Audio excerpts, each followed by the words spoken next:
Bismillahirrahmanirrahim. Assalamualaikum warahmatullahi wabarakatuh. Alhamdulillah kami ucapkan pada hari ini kami masih diberi kesempatan oleh Allah Subhanahu wa taala untuk mempresentasikan tentang pandangan Islam tentang zakat dan pajak.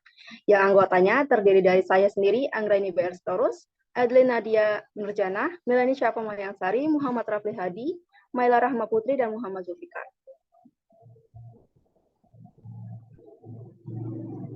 Dalam tema kali ini, di sini kami akan mencoba untuk mengetahui dasar pandangan Islam tentang zakat dan pajak, fungsi zakat dan pajak, dan serta perbedaan zakat dan pajak.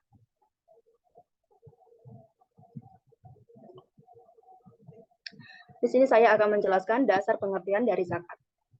Zakat itu adalah, menurut syariat Islam, ialah sebagian harta benda yang wajib diberikan untuk orang-orang yang tertentu dengan berbagai syarat, atau kadar harta tertentu yang diberikan kepada orang-orang yang berhak menerimanya dengan syarat-syarat tertentu pula. Dalam zakat ada dua hal, yaitu dua macam, yaitu zakat mal dan juga zakat fitrah. Zakat mal itu adalah zakat yang dikeluarkan apabila nisab dan haulnya dibebankan kepada setiap muslim yang kaya.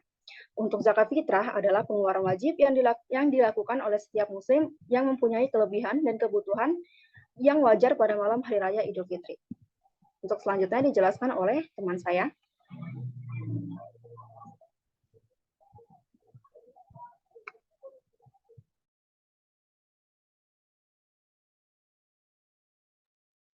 Untuk landasan pengertian pajak akan dijelaskan oleh saya, Maila Rahma Putri. Pajak menurut agama Islam disebut doribah. Padanan kata yang paling tepat untuk pajak, doribah, yang artinya beban. Alasan mengapa disebut doribah atau beban adalah karena pajak merupakan kewajiban tambahan tahu bagi kaum muslim setelah zakat, sehingga dalam penerapannya akan dirasakan sebagai sebuah beban atau pikulan yang berat.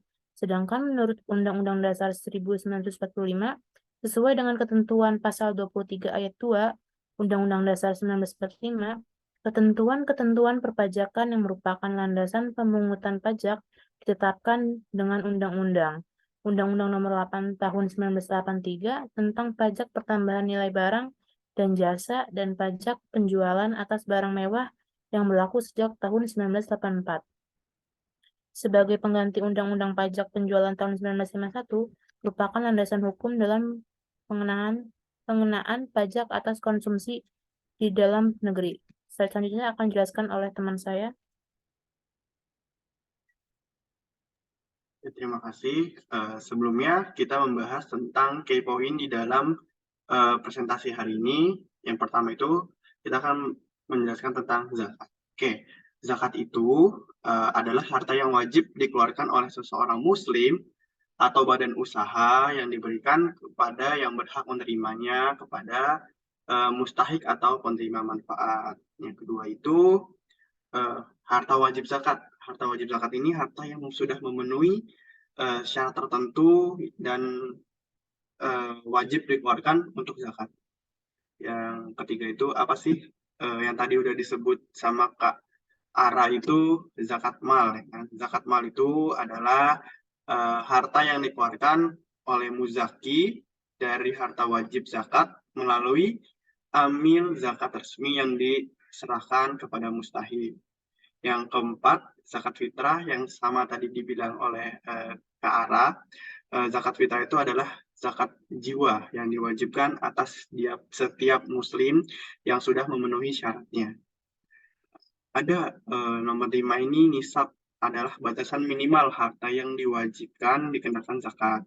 Jika penghasilan belum memenuhi nisab, artinya belum wajib zakat. Yang keenam ada haul. Haul ini adalah batasan waktu 1 tahun atau 12 bulan. Kita bisa hitungnya dalam bulan Komariah. Kepemilikan harta ini wajib dikeluarkan untuk zakatnya. Jadi selama 1 tahun atau haul kita mewajibkan harus mengeluarkan zakat. Yang ketujuh, yang tadi saya sebutkan di awal adalah muzaki. Muzaki itu adalah orang yang berzakat, orang yang memberikan sebagian hartanya untuk zakat.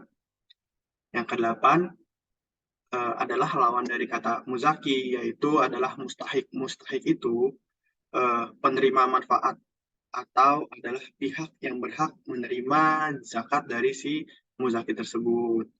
Nah, yang ke-9 ada amil pajak, amil zakat. Amil zakat ini orang yang sekelompok orang yang diangkat atau dibentuk oleh masyarakat untuk mengelola ibadah tentang zakat. Oke. Dan ini di sini ada pajak. Pajak adalah suatu kewajiban bagi warga sipil untuk membayar pajak dan membayar pajak bumi, membayar pajak jalan dan lain-lainnya untuk kepentingan pembangunan infrastruktur di dalam negeri. Nah, di sini kita lanjut tentang landasan dasar zakat. Landasan dasar zakat ini didasari dengan dalil di dalam Al-Quran yang bisa kita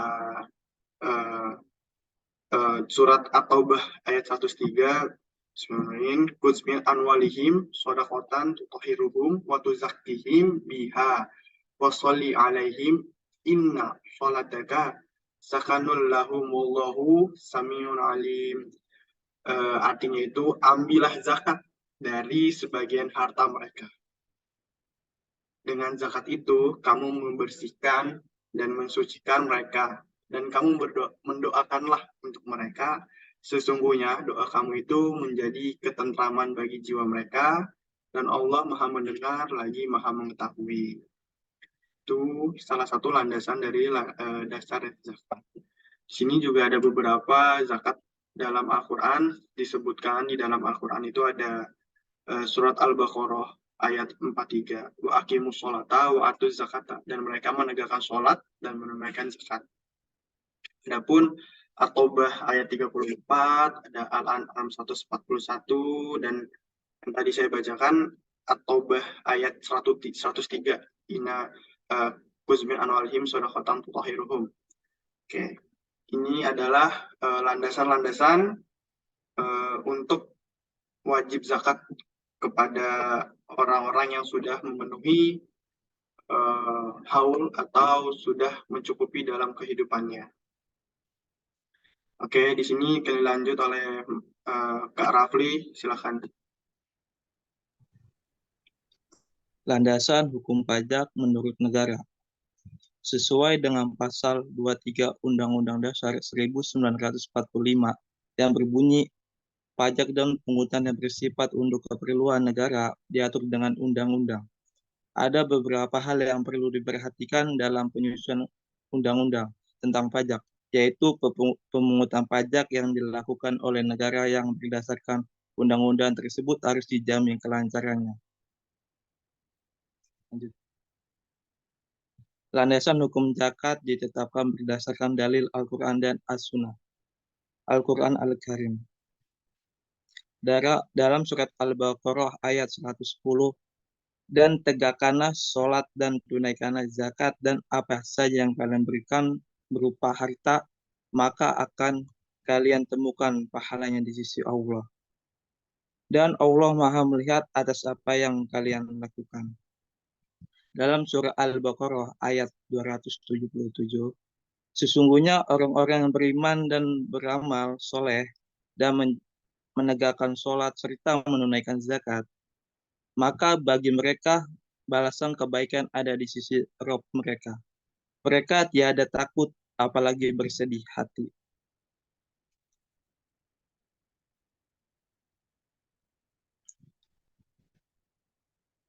Menurut As-Sunnah An-Nabawiyah, riwayat Abu Hurairah radhiyallahu anhu, Rasulullah sallallahu alaihi wasallam bersabda, siapa saja memiliki emas dan perak lalu tidak dikeluarkan zakatnya, maka pada hari kiamat nanti akan dibentangkan baginya lempengan dari api, lalu dipanaskannya dalam neraka, kemudian dahi-dahi mereka, lambung dan punggung mereka dibakar dengannya. Setiap kali lempengan itu menjadi dingin, kembali dipanaskan demikian berlalu. Setiap hari yang panjangnya setara dengan 50.000 tahun di dunia, hingga diputuskan ketentuan bagi masing-masing hambanya, apakah ke surga ataukah ke neraka. Ya, selanjutnya akan dibacakan oleh teman saya.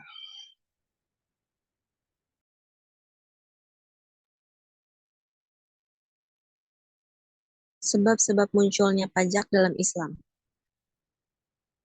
Pertama, disebabkan ghanimah dan fai berkurang, bahkan tidak ada. Pada masa pemerintahan Rasulullah bersabda, dan sahabat, pajak dari ribah belum ada, karena dari pendapat ghanimah dan fai sudah cukup untuk membiayai berbagai pengeluaran umum negara. Kedua, munculnya pajak dari ribah karena terbatasnya tujuan penggunaan zakat. Sungguh pun penerimaan zakat meningkat karena makin bertambahnya dalam jumlah kaum muslim.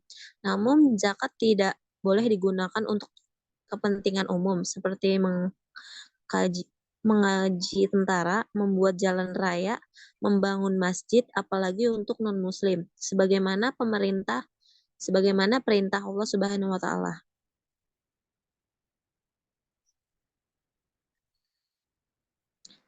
Ketiga, munculnya pajak dari ribah karena mencari jalan pintas untuk pertumbuhan ekonomi. Banyak negara-negara muslim memiliki kekayaan sumber daya alam atau SDNA yang melimpah seperti minyak bumi, batu bara, gas, dan lain-lainnya. Yang keempat, sebab munculnya pajak dari ribah adalah karena imam khalifah berkewajiban memenuhi kebutuhan rakyatnya. Jika terjadi kondisi kas negara, baitul mal kekurangan atau kosong karena tidak ada ganimah dan fai atau zakat, maka seorang imam khalifah tetap wajib mengadakan 3 kebutuhan pokok rakyatnya, yaitu keamanan, kesehatan, dan pendidikan.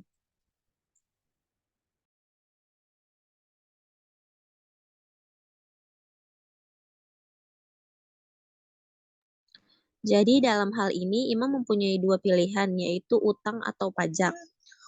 Utang mengandung konsekuensi riba dan membebani generasi yang akan datang. Oleh sebab itu, pajak adalah pilihan yang lebih baik karena tidak menimbulkan beban bagi generasi yang akan datang. Inilah alasan-alasan yang munculnya jihad baru di kalangan fuqaha berupa pajak dari ribah. Salah satu dalil yang dijadikan dasar adanya pajak adalah hadis Rasulullah SAW.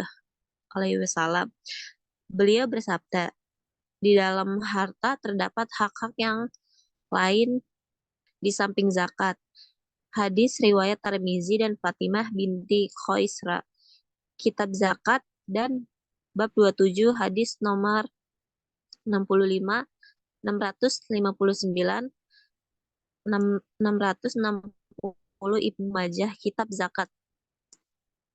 Selanjutnya,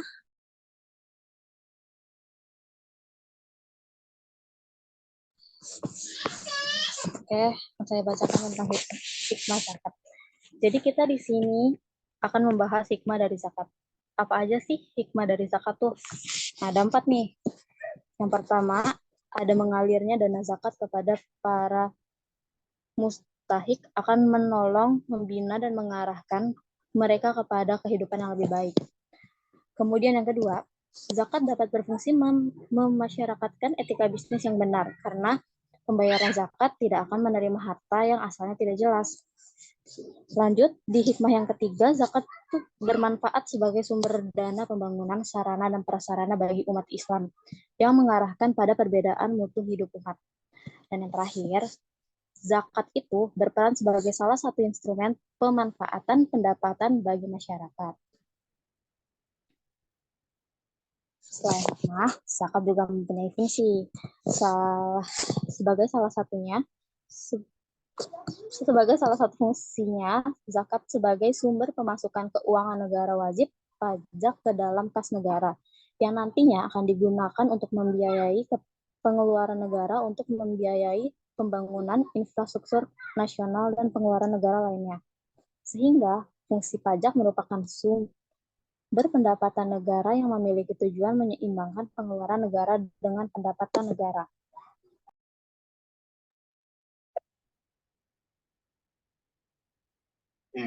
Untuk perbedaan zakat dan pajak ini ada dua.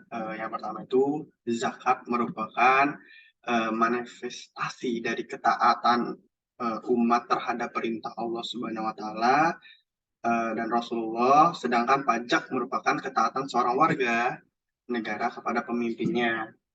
Yang kedua, zakat telah ditentukan keadaan di dalam Al-Quran dan hadis, sedangkan pajak dibentuk oleh hukum negara. Jadi, tujuannya zakat dan pajak itu sangat berbeda. Umat muslim diwajibkan menunaikan ibadah zakat dengan tujuan untuk menyucikan jiwa dan membersihkan harta. Karena dalam setiap harta yang kita upayakan, terdapat hak-hak orang yang membutuhkan. Dan selain itu, ibadah zakat adalah perintah langsung oleh Allah, di mana perintahnya sama pentingnya dengan sholat. Seperti wa aqimu sholata wa atu zakata. Itu dalil yang ada di dalam Al-Quran. Nah, sedangkan pajak adalah merupakan kesepakatan dalam undang-undang yang harus dipenuhi oleh rakyat. Pajak ini bertujuan untuk masyarakat dan membangun dalam suatu negara. Kita akan mengupayakan untuk fasilitas sosial, terus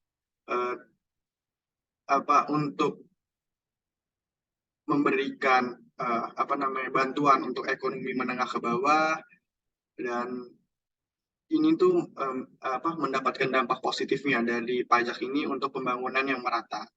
Nah, dari pajak yang telah kita bayar itu, contohnya itu adalah fasilitas sosial kayak jalan raya, terus jalan tol, BPJS, terus subsidi pendidikan atau kartu Indonesia Pintar, dan lain-lain lah, seperti kemanfaatan untuk kita sebagai masyarakat di dalam negara Indonesia. Itu adalah perbedaan zakat dan pajak menurut Islam dan menurut kita yang sedang bernegara. Oke, untuk penjelasan sudut pandang zakat dan pajak, kita akhiri saja presentasi hari ini. Untuk pertanyaan dan penjelasan lebih lanjut, kita bisa melalui WA Group atau langsung voice note aja biar kita bisa langsung mengerti apa yang ditanyakan oleh teman-teman. Sekian dari kami presentasi pada hari ini. Wallahul muwaffiq ila aqwamit thoriq. Wassalamualaikum warahmatullahi wabarakatuh.